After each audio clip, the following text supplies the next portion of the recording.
Post office స్కీములంటే 6-7% మించి returns రాదు అనుకుంటారు. అది తప్పు. సరిగ్గా ప్లాన్ చేసినట్లయితే పోస్ట్ ఆఫీస్ స్కీమ్లో గవర్నమెంట్ సెక్యూరిటీతో పాటు డబుల్ డిజిట్ రిటర్న్స్ మీరు పొందొచ్చు. డబుల్ డిజిటా? ఎంత? పోస్ట్ ఆఫీస్లో 13% వరకు మీరు రిటర్న్స్ సంపాదించవచ్చు. స్టాక్ మార్కెట్ అని చూసుకున్నట్లయితే లాస్ట్ 25 yearsలో నిఫ్టీ 50 ఇచ్చిన యావరేజ్ రిటర్న్స్ 12%. అంటే పోస్ట్ ఆఫీస్ 13% అంటున్నారు కదా, ఎలా అది? డిఫరెన్స్ ఏంటి? దాని గురించి డీటెయిల్గా నేను ఎక్స్ప్లెయిన్ చేస్తాను. సో పోస్ట్ ఆఫీస్ స్కీమ్స్లో ఇన్వెస్ట్మెంట్ పెడుతూ గవర్నమెంట్ గ్యారంటీతో ఎలాంటి రిస్క్ లేకుండా 13% వరకు రిటర్న్స్ మీరు సంపాదించవచ్చు. దాని గురించి మీరు post office double engine strategy గురించి ఖచ్చితంగా తెలుసుకోవాలి. ఈ స్ట్రాటజీ గురించి డీటెయిల్గా ఈ వీడియోలో నేను ఎక్స్ప్లెయిన్ చేస్తాను. ప్రాక్టికల్ క్యాల్కులేషన్తో పాటు 13% ఎలా పొందొచ్చో చూపిస్తాను. సో వీడియో ఎండ్ వరకు తప్పక చూడండి. నమస్కారం, నేను అభిషేక్ రామప్ప.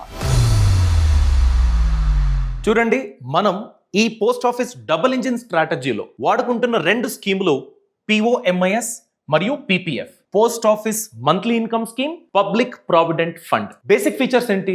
మంత్లీ ఇన్కమ్ స్కీమ్లో 5 సంవత్సరాలకు మీరు డబ్బు పెడతారు. ప్రతి నెల మీకు మీ అకౌంట్కి డబ్బు అన్నది ట్రాన్స్ఫర్ అవుతుంది. PPF అలా కాదు. PPFలో మెచ్యూరిటీ పీరియడ్ 15 years, 15 సంవత్సరాలకు మనం ఇన్వెస్ట్మెంట్ పెట్టాలి. అలానే ఇది మంత్లీ రిటర్న్స్ రాదు. 15 years తర్వాత మెచ్యూరిటీ అమౌంట్ మీకు దొరుకుతుంది. ఇంట్రెస్ట్ రేట్ ఎంత? ఇది 7.4%. POMIS. PPF 7.1%. ఈ రెండిట్లో మనం ఇన్వెస్ట్మెంట్ పెట్టినట్లయితే ఎలా సింక్ అవుతుంది? ఇది 5 years, ఇది 15 years కదా. ఇది మంత్లీ ఇన్కమ్, ఇది మెచ్యూరిటీ తర్వాత వచ్చే కార్పస్ కదా. దాని గురించి ఇప్పుడు ఎక్స్ప్లెయిన్ చేస్తా. స్క్రీన్ ని గమనించండి. పోస్ట్ ఆఫీస్ మంత్లీ ఇన్కమ్ స్కీమ్లో మీ దగ్గర ఉన్న బల్క్ అమౌంట్ ని ఇన్వెస్ట్మెంట్ పెట్టాలి. నేను ఇక్కడ ఎగ్జాంపుల్ కి 5 lakh rupees అని తీసుకున్నాను. 5 లక్షల రూపాయలు మీరు పోస్ట్ ఆఫీస్ మంత్లీ ఇన్కమ్ స్కీమ్లో పెట్టినట్లయితే ఇది మొదటి ఇంజిన్ కదా. ఇది మంత్లీ ఇన్కమ్ ని జనరేట్ చేస్తుంది. ఎంత? ప్రతి నెల 3083 రూపాయలు, 3083 rupees మీకు ప్రతి మంత్ ట్రాన్స్ఫర్ అవుతుంది. ఇలా ఎన్ని సంవత్సరాల వరకు వస్తుంది? 3000 into 60 అంటే 5 సంవత్సరాల వరకు. 5 సంవత్సరాలు అంటే 12 into 5, 60 monthsకి మీకు రెగ్యులర్ ఇన్కమ్ దొరుకుతుంది. ఆ ఇన్కమ్ని ఫస్ట్ ఇంజిన్ నుంచి సెకండ్ ఇంజిన్కి మీరు ట్రాన్స్ఫర్ చేయాలి ఎవ్రీ మంత్. 3083 rupees వస్తుంది. దాన్ని PPFలో ఇన్వెస్ట్మెంట్ పెట్టేయండి. So engine number 1, engine number 2 పనిచేస్తుంది. ఇక్కడ ఛాలెంజ్ ఏంటంటే ఈ 5 year, 15 year పీరియడ్. దానికి మీరు ఏం చేయాలంటే post office monthly income scheme ఉంది కదా, అది ప్రతి 5 సంవత్సరాలకి మెచ్యూర్ అయిన తర్వాత 3 సార్లు అంటే స్టేజ్ 1, స్టేజ్ 2, స్టేజ్ 3 ఇలా 5 సంవత్సరాలకు 2 times మీరు ఎక్స్టెండ్ చేయాలి. ఫస్ట్ టైం ఇన్వెస్ట్మెంట్ పెడతారు, ఎక్స్టెండ్ చేస్తారు.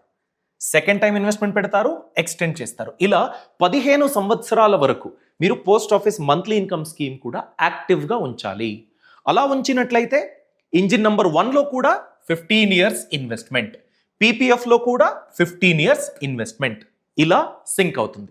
సరేనండి, 15 years కంటిన్యూ చేశాం కదా, రిజల్ట్ ఏంటి? చూడండి, ఇక్కడ మీ 5 లక్షల రూపాయలు ఇంజిన్ నంబర్ 1లో అంటే మంత్లీ ఇన్కమ్ స్కీమ్ అకౌంట్లో సేఫ్గా అలానే ఉంది. ఆ డబ్బు 3083 rupees ప్రతి మంత్ మీకు వస్తుంది కదా, 3083 rupees. దాన్ని మీరు PPFలో పెట్టారు. కంప్లీట్గా PPFలో ఉన్నది ప్రాఫిట్ అమౌంట్ మాత్రమే. ఆ ప్రాఫిట్ అమౌంట్ 10 లక్షల రూపాయలు అవుతుంది. 15 సంవత్సరాల్లో మీరు పెట్టే 3083 rupees ఎవ్రీ మంత్ 10 లక్షల రూపాయల వరకు పెరుగుతుంది. సో ఈ 10 లక్షల రూపాయలు ప్యూర్ ప్రాఫిట్. 15 సంవత్సరాల్లో మీకు దొరికిన ప్రాఫిట్. మీరు స్టార్టింగ్ లో పెట్టిన 5 లక్షల రూపాయలు అలానే ఉంది ఇంజిన్ నంబర్ 1లో. ఇంజిన్ నంబర్ 2లో ప్రాఫిట్ మాత్రమే ఇన్వెస్టెడ్ గా ఉంది.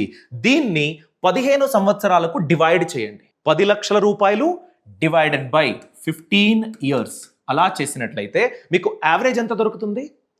66,892 రూపాయలు. ఇది పర్ ఇయర్ యావరేజ్ అవుతుంది. క్యాల్కులేట్ చేసి చూసినట్లయితే ఈ 66,892 రూపీస్ ఈ 5 లక్షల రూపాయలు 13.37% అవుతుంది. ఇలా మీ డబ్బు 2 ఇంజిన్లో పనిచేస్తూ కేవలం లాభమే 10 లక్షల రూపాయలు అవుతుంది. మీకు టోటల్ ఇంట్రెస్ట్ అని చూసుకున్నట్లయితే 13.37% దొరుకుతుంది. మీకు అనిపించవచ్చు నా దగ్గర 5 లక్షలు కాదు ఇంకా ఎక్కువ ఉంది. సో ఇప్పుడు అసలు మరియు ప్రాఫిట్ రెండు కలిపినట్లయితే 15 లక్షల రూపాయలు కార్పస్ బిల్డ్ అయింది. నా దగ్గర ఉన్నది కేవలం 5 లక్షల రూపాయలు స్టార్ట్ చేసినప్పుడు. At the end of 15 years నా దగ్గర టోటల్ 10 లక్షల ప్రాఫిట్, 5 లక్షల ప్రిన్సిపల్ రెండు ఉంది. ఒకవేళ మీ దగ్గర ఎక్కువ ఇన్వెస్ట్మెంట్ చేయాలి అని ఉంటే ఎంతవరకు డబ్బుని మనం కార్పస్ ని బిల్డ్ చేసుకోవచ్చు దాన్ని ఇప్పుడు చూద్దాం. ఇప్పుడు చూడండి, మీ దగ్గర 5 లక్షల రూపాయలు ఉంటే మంత్లీ ఇన్కమ్ ఎంత? 3,083 రూపీస్. మీరు పీపీఎఫ్ లో 15 సంవత్సరాల వరకు పెట్టే ఇన్వెస్ట్మెంట్ ఎంత? 5.5 లక్షల రూపాయలు. అది సంపాదించిన ప్రాఫిట్ 10 లక్షల రూపాయలు. పర్సెంటేజ్ 13.37% అయ్యింది. లేదండి, నేను మంత్లీ ఇన్కమ్ స్కీమ్ అకౌంట్ కదా ఇంజిన్ 1, దాంట్లో ఉండే మాక్సిమం బెనిఫిట్ ని యూజ్ చేసుకుంటా అన్నట్లయితే individual account, single account maximum 9 లక్షల రూపాయల వరకు మీరు ఇన్వెస్ట్మెంట్ పెట్టొచ్చు. అలా పోస్ట్ ఆఫీస్ మంత్లీ ఇన్కమ్ స్కీమ్లో 9 లక్షలు పెట్టినట్లయితే మీ మంత్లీ ఇన్కమ్ 5,500 రూపాయలు అవుతుంది. దాన్ని పీపీఎఫ్కి అంటే సెకండ్ ఇంజిన్కి, ఇది ఇంజిన్ నంబర్ 1, ఇది ఇంజిన్ నంబర్ 2, ఈ 5,500 రూపాయలు మీరు పీపీఎఫ్కి ట్రాన్స్ఫర్ చేస్తూ వెళ్ళినట్లయితే 9,99,000 రూపాయలు మీరు ఇన్వెస్ట్మెంట్ పెడతారు. టోటల్ కార్పస్ ఎంత అయింది? 18 లక్షల రూపాయలు ప్రాఫిట్ మరియు 9 లక్షల రూపాయల ప్రిన్సిపల్ రెండు కలిపి ఎంత అయింది? 27 lakh రూపీస్ మీ కార్పస్ బిల్డ్ అయింది. ఇక్కడ 15 లక్షల కార్పస్. నెక్స్ట్ కేసు అండి, పిఓఎంఐఎస్లో మ్యాక్సిమం జాయింట్ అకౌంట్ మీరు పెట్టినట్లయితే 15 లక్షల రూపాయల వరకు మ్యాక్సిమం ఇన్వెస్ట్మెంట్ పెట్టవచ్చు. సో మంత్లీ ఇన్కమ్ ఎంత? 9,250 రూపాయలు. దాన్ని మీరు పీపీఎఫ్కి పెట్టినట్లయితే 16.5 లక్షల రూపాయలు. ఎండ్ ప్రాఫిట్ కార్పస్ ఎంత బిల్డ్ అవుతుంది? 30 లక్షల రూపాయలు. సో రెండు కలిపి 45 లక్షల రూపాయల వరకు మీరు కార్పస్ బిల్డ్ చేసుకోవచ్చు. జస్ట్ 15 lakhsకే మీరు సెటిల్ అవ్వాలి అనేం లేదు. మీరు మ్యాక్సిమం లిమిట్స్ని వాడుకున్నట్లయితే ఎక్కువ డబ్బుని ప్లాన్ చేసుకోవచ్చు. లేదండి నేను జాయింట్ అకౌంట్లో పెట్టను అన్నట్లయితే హస్బెండ్ అండ్ వైఫ్ ఇద్దరున్నారు, హస్బెండ్ వైఫ్ వాళ్ళిద్దరూ కూడా ఈ సింగిల్ అకౌంట్నే మ్యాక్సిమం లిమిట్ వాడుకోవచ్చు. సెపరేట్ అకౌంటుల్లో హస్బెండ్ 9 లక్షలు, వైఫ్ 9 లక్షల రూపాయలు. ఈ రెండింటిని మీరు కంటిన్యూ చేసినట్లయితే 15 సంవత్సరాల్లో ఈ 27 lakhs ఉంది కదా, ఇలాంటిది 2 అకౌంట్లు క్రియేట్ అవుతాయి. సో ఇక్కడ 27 lakhs, ఇక్కడ 27 lakhs రెండు కలిపి total principal plus profit total 54 lakh rupees అవుతుంది. అంతవరకు కార్పస్ మీరు బిల్డ్ చేసుకోవచ్చు. 54 లక్షల రూపాయలు విత్ గవర్నమెంట్ గ్యారంటీ, ఎలాంటి రిస్క్ లేకుండా మంత్లీ ఇన్కమ్ కూడా వస్తూ ఉంటుంది. ఈ మంత్లీ ఇన్కమ్ని నేను ఎందుకు స్ట్రెస్ చేస్తున్నాను అన్నట్లయితే, ఒకవేళ ఈ గోల్ నాకు వద్దు బాబు, ఒక 10 years పెట్టాను, నాకు ఇక చాలు అనుకున్నట్లయితే పీపీఎఫ్ ఎలాగో రన్ అవుతూ ఉంటుంది. ఈ మంత్లీ ఇన్కమ్ మీరు వాడుకోవచ్చు. నాకుండే జాబ్ పోయింది, అలాంటప్పుడు ఏం చేయొచ్చు? ఈ 9,250 రూపీస్ని జాబ్ లేని పరిస్థితుల్లో మీరు వాడుకోవచ్చు. బట్ మీకు పెద్ద అమౌంట్ బిల్డ్ అవ్వాలన్నట్లయితే కంటిన్యూస్గా మీరు పీపీఎఫ్లో పెట్టినట్లయితే ట్రిపుల్ ఎగ్జెంప్ట్ బెనిఫిట్తో మీరు పెట్టే డబ్బు మీద ఎలాంటి ట్యాక్స్ లేదు, ఈ అకౌంట్లో జనరేట్ అయ్యే ఇన్కమ్ మీద ట్యాక్స్ లేదు, మీరు విత్డ్రా చేసుకుంటే ట్యాక్స్ లేదు. ట్రిపుల్ ఎగ్జెంప్ట్ కేటగిరీలో మీ డబ్బు కాంపౌండింగ్ ఇంట్రెస్ట్తో గ్రో అవుతూ ఉంటుంది. సరేనండి, ఈ స్ట్రాటజీ నేను వాడుకుంటా అనేది మీ డిసిషన్ అయితే, దీన్ని ఫైనల్ డిసిషన్ తీసుకునే ముందు 3 విషయాలు ఖచ్చితంగా మీరు తప్పకుండా తెలుసుకోవాలి. అదేంటో ఇప్పుడు తెలుసుకుందాం. 3 things to know before investing చాలా చాలా ఇంపార్టెంట్. మీరు గనక పీపీఎఫ్లో ఇన్వెస్ట్మెంట్ పెట్టాలి అన్నట్లయితే ఆ ఇన్వెస్ట్మెంట్కి ఒక లిమిట్ ఉంది, 1.5 lakh అండి. దానికి మించి మీరు ఇన్వెస్ట్మెంట్ పెట్టడానికి అవకాశం లేదు. సో ఈ 15 lakhs స్ట్రాటజీ అని చూసుకున్నట్లయితే మీరు ఒక సంవత్సరంలో 1,11,000 రూపాయలు సేఫ్గా పీపీఎఫ్లో మీరు ఇన్వెస్ట్మెంట్ పెట్టొచ్చు. మంత్లీ ఎంత మ్యాక్సిమము? 12,500 అండి. 12,500 రూపీస్ కన్నా ఎక్కువ మీరు పీపీఎఫ్ అకౌంట్లో ఇన్వెస్ట్మెంట్ పెట్టడానికి అవకాశం లేదు. 15 lakhs పెడితే ఎంత అవుతుంది?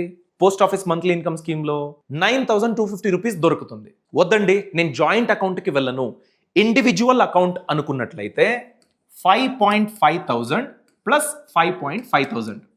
హస్బెండ్ వైఫ్ ఇద్దరు సింగిల్ అకౌంట్ని ఓపెన్ చేసి మ్యాక్సిమం లిమిట్ వాడుకున్నట్లయితే 9 lakhs ఇన్వెస్ట్మెంట్ పెడితే 5,500 రూపాయల వరకు ప్రతి అకౌంట్కి ఇన్కమ్ వస్తుంది కదా. రెండు కలిపినట్లయితే 11,000 రూపీస్ అవుతుంది. సో ఎలాంటి ప్రాబ్లం లేదు. మీరు అది కూడా ఈ 11,000 రూపీస్ కూడా ఈ పీపీఎఫ్ లిమిట్కి మీకు హెల్ప్ అయ్యేటట్టే చూసుకుంటుంది. నెక్స్ట్ ఈ పిఓఎంఐఎస్ ఉంది కదా, దాంట్లో వచ్చే రిటర్న్స్ ఏదైతే ఉంటుందో అది ట్యాక్సెబుల్. పీపీఎఫ్లో మీకు వచ్చే మీరు ఇన్వెస్ట్ చేసే ప్రాఫిట్, అది సంపాదించే వడ్డీ, దీనిపైన ఎలాంటి ట్యాక్స్ ఉండదు. Triple exempt category, triple E. But ఇలాంటి ఎగ్జామ్షన్ పిఓఎంఐఎస్ అకౌంట్లో లేదు. అదేంటంటే మీ ఇన్కమ్ ఉంటుంది, మేబీ మీరు శాలరీడ్ అనుకోండి, నెలకి 50,000 రూపాయల వరకు మీకు జీతం వస్తుంది. సంవత్సరానికి ఎంత అయింది? 6 లక్షల రూపాయలు. మీ దగ్గర ఏదో అమౌంట్ ఉంది, ఆ అమౌంట్ని కలిపి మీరు పిఓఎంఐఎస్ అకౌంట్లో 15 lakhs వరకు ఇన్వెస్ట్మెంట్ పెట్టారనుకోండి. సో ఈ 6 lakhsకి ఆ 15 lakh రూపీస్ సంపాదించే వడ్డీ ఏదైతే ఉంటుందో, ఇన్కమ్ ఏదైతే ఉంటుందో, అది ఈ 6 lakhకి యాడ్ ఆన్ అవుతుంది. 3,000 రూపాయలు వస్తుంది కదా నెలకి.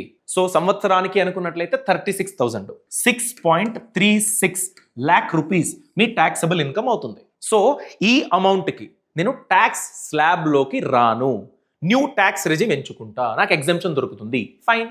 మీ శాలరీ నెలకి 1,00,000 రూపాయలు ఉంటే ఆ 12 లక్షలు ఏదైతే ఉంటుందో దానికి ఈ 36,000 మీరు ఎంత ఇన్వెస్ట్మెంట్ పెడితే దానికి ఎంత రిటర్న్స్ వస్తుందో పిఓఎంఐఎస్ అకౌంట్లో అది యాడ్ ఆన్ అవుతుంది. ఫర్ ఎగ్జాంపుల్ 5,000 రూపాయలు మీకు వస్తూ ఉంది అనుకోండి పిఓఎంఐఎస్ ద్వారా, నెలకి 12 5 60,000 అయింది. సో 12.6 lakh మీ ట్యాక్సబుల్ ఇన్కమ్ అని అక్కడ చూపిస్తుంది. సో పిఓఎంఐఎస్ లో మీరు పెట్టే ఇన్వెస్ట్మెంట్ కి, అక్కడ మీరు సంపాదించే ఇంట్రెస్ట్ కి ఎలాంటి ఎగ్జంప్షన్ ఉండదు. లాస్ట్లీ 5-year యాక్షన్ ఐటమ్ అండి. అంటే ప్రతి 5 సంవత్సరాలు అయిన తర్వాత మీరు పిఓఎంఐఎస్ అకౌంట్ ని రిన్యూ చేయాలి. టోటల్ గా 2 సార్లు మీరు రిన్యూ చేయాలి. ఇక్కడ స్టార్ట్ చేస్తారు 5 సంవత్సరాలు అయిన తర్వాత రిన్యూ, ఒక్కటోసారి రిన్యూ. ఈ 5 సంవత్సరాలు అయిన తర్వాత అగైన్ రిన్యూ చేయాలి.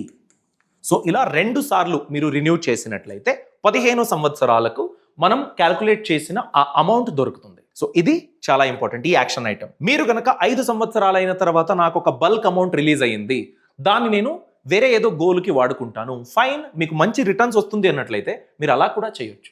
లేదు, నాకు ఇది సేఫ్గా ఉంది, ఎలాంటి టెన్షన్ లేదు అనుకున్నట్లయితే ఇక్కడ ఇన్వెస్ట్మెంట్ మీరు కంటిన్యూ చేయాలి. అయితే లాస్ట్లీ ఈ 13% to 12% ఉంది కదా, దీని గురించి ఒక క్లారిఫికేషన్ ఇస్తానండి. చూడండి, మనకు ఈ post office double engine strategy ఉంది కదా, దాంట్లో దొరికే ఇంట్రెస్ట్ ఏదైతే ఉందో అది సింపుల్ ఇంట్రెస్ట్ యావరేజ్ అండి. ఇది కాంపౌండింగ్ ఇంట్రెస్ట్ కాదు.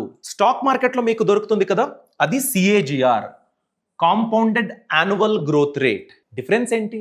నేను 100 రూపీస్ ఇన్వెస్ట్మెంట్ పెట్టా, 13% ఇంట్రెస్ట్ అనుకోండి. 1 సంవత్సరం తర్వాత ప్లస్ 13 రూపీస్ అవుతుంది. 2వ సంవత్సరం అగైన్ ప్లస్ 13 రూపీస్ అవుతుంది. ఇది సింపుల్ ఇంట్రెస్ట్. ఈ సింపుల్ యావరేజ్ ఇంట్రెస్ట్ ఉంది కదా, అది. కాంపౌండింగ్ అంటే ఏంటి? మీరు ఇన్వెస్ట్మెంట్ పెడతారు 100 రూపీస్, 13% రిటర్న్స్ వస్తుంది. సో ఇది 1 year. సెకండ్ ఇయర్కి ఈ ప్రిన్సిపల్ ఉంది కదా, ఆ ప్రిన్సిపల్ 113 అవుతుంది.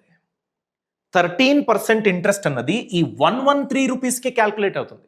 అంటే మీ డబ్బు ఇన్వెస్ట్మెంట్ పెట్టారు కదా, అది సంపాదించిన వడ్డీ ఏదైతే ఉంటుందో దానిపైన చక్ర వడ్డీ అనేది క్యాల్కులేట్ అవుతుంది. సో ఇది కాంపౌండింగ్ ఇంట్రెస్ట్, ఇది సింపుల్ ఇంట్రెస్ట్.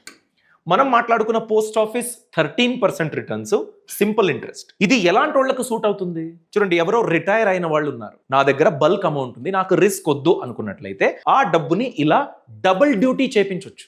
మీ డబ్బు, మీ ఇన్వెస్ట్మెంట్ డబుల్ డ్యూటీ చేస్తుంది. సో పీస్ ఆఫ్ మైండ్ మీకు గ్యారంటీడ్. ఎలాంటి మార్కెట్ ఫ్లక్చుయేషన్స్ ఉండవు. మార్కెట్ రిటర్న్స్ గురించి, అరే నాకు నా డబ్బు గురించి ఇంత రిస్క్ ఎందుకు తీసుకున్నాను రా బాబు అనే టెన్షన్ మీకు అస్సలు ఉండదు. సో గవర్నమెంట్ సేఫ్టీతో పాటు పవర్ఫుల్ క్యాష్ గ్రోత్ స్ట్రాటజీని ఈ post office double engine strategy మీకు అందిస్తుంది. సో ఇప్పుడు మీరు డిసైడ్ చేయండి ఏం చేయాలి. మీకు ఇది సూట్ అవుతుందా, మీకు ఇది వర్కౌట్ అవుతుందా? 13% అంటే డబుల్ డిజిట్ మనం క్యాల్కులేట్ చేసి చూసాం కదా, అలాంటి సింపుల్ ఇంట్రెస్ట్ అయితే దొరుకుతుంది. సిఏజిఆర్ రూపంలో పోస్ట్ ఆఫీస్ ఈ డబుల్ ఇంజిన్ స్ట్రాటజీ ఇచ్చిన రిటర్న్స్ ఎంత? 8 to 9% అండి. 8 to 9% చుట్టుపక్కన ఉంటుంది సిఏజిఆర్ అని చూసుకున్నట్లయితే. కొందరికి ఈ రిటర్న్స్ కూడా గుడ్ అండి. ఇంట్లో కూర్చుని నా ప్రిన్సిపల్ సేఫ్గా ఉంటుంది, ఎలాంటి రిస్క్ లేదు, గ్యారంటీడ్, ఇంత ప్రెడిక్టబుల్ నాకు రిటర్న్స్ వస్తుంది అన్నది మంచిదే కదా. సో ఈ ఇన్ఫర్మేషన్ మీకు నచ్చినట్లయితే లైక్ చేయండి, మీ అభిప్రాయాన్ని కామెంట్ సెక్షన్లో తప్పకుండా తెలియచేయండి. ఎవరికైతే ఇలాంటి స్కీము, ఇలాంటి స్ట్రాటజీ హెల్ప్ అవుతుందో వాళ్ళకి ఖచ్చితంగా ఈ వీడియో లింక్ని షేర్ చేయండి. అలానే పోస్ట్ ఆఫీస్ అంటేనే తక్కువ ఇంట్రెస్ట్ అని తక్కువ పరిచేటి వాళ్ళు ఎవరైనా ఉంటే వాళ్ళకి కూడా ఈ వీడియో లింక్ని తప్పకుండా షేర్ చేయండి. Thanks for watching. All the best. Brand partnerships and advertising enquiries కోసం brand@bosswala.comకి ఈమెయిల్ చేయండి లేదా 9108014192కి వాట్సాప్ చేయండి. Bosswala. Be the boss.